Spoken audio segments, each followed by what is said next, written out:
জাতি। আল্লাহ পাক বলেছেন ফাবিমা নাকদিহিম মিসাকাহুম লাআন্নাহুম ওয়া জাআলনা কুলুবাহুম কাসিয়া। হাবিবে পাক সাল্লাল্লাহু আলাইহি ওয়াসাল্লাম বলেন কুলুবাহুম কাসিয়া, কাসিয়া কুলুব তাকে বলে ওই যে কাল্লাবাল কুরআন আলা কুলুবিহিম, ইহুদিরা শুধু গাদ্দারি করার কারণে, হট্টারিতার কারণেই শুধু তারা ইসলামকে ভালোবাসে নাই, নবীকে মারার যত ষড়যন্ত্র ইহুদিরা করেছে। রাসূল আকরাম সাল্লাল্লাহু আলাইহি ওয়াসাল্লাম এক যুদ্ধ থেকে ফিরতে এক বিস্তৃতি ময়দানে একটু রেস্ট নিচ্ছেন, সাহাবায়ে কেরাম একটু যেখানে ছুটাছুটি করতেছে, রাসূলের তরবারি এক গাছে ঝুলায় রেখে বিশ্রামে গেছেন। এক কাফের ইহুদি এসে তরবারিটা ধরে বলতেছে আপনাকে আমার থেকে বাঁচাবে কে? আল্লাহ রাসূলের জবান থেকে বের হয়েই গেছে আল্লাহ। জোরে বলেন কে? আরো জোরে বলেন কে? নাস্তিকের বিপক্ষে কথা বলতে ভয় লাগে? আমারে বাঁচাবে কে? ওর যত সাহস থাকুক তোমরা, ওর কলিজায় কোরআন নাই, আল্লাহর নূর নাই, হেদায়েত নাই, তোমরা হাজার মারার সামনে সত্য কথা বলতে অসুবিধা কোথায়? কথা বলে রাসূল যখন আল্লাহ বলছে আবার বলতেছে মাইয়ামনানি মিন্নি, কে বাঁচাবে তোমাকে? রাসূল বলেন আল্লাহ। আবার জিজ্ঞেস করেছেন আল্লাহ। তার তরবারি স্বাভাবিকভাবে হাত থেকে পড়ার উপক্রম, সে নরম হয়ে তরবারি রেখে বসে পড়ছে। আল্লাহ রাসূল কিচ্ছু বলেননি।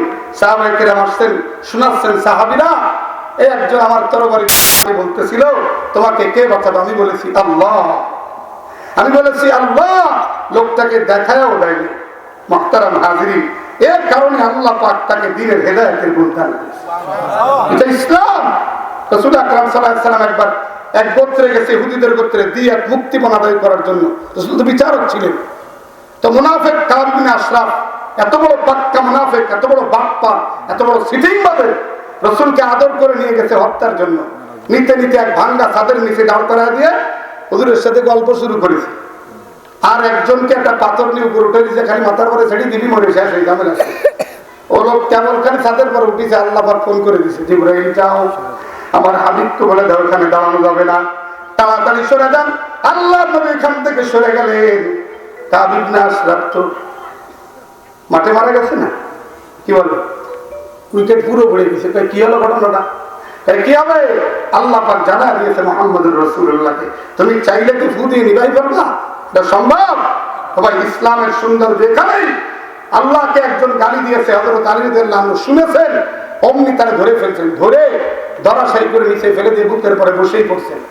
কাফের বলতেছে কারাটা ধরা খাইছি, হঠাৎ করে সে থুতু মেরে দিয়েছে মুখের পরে। হযরত আলী ছেড়ে দিয়েছে। অবাক লাগে, আমরা পারবো নাকি?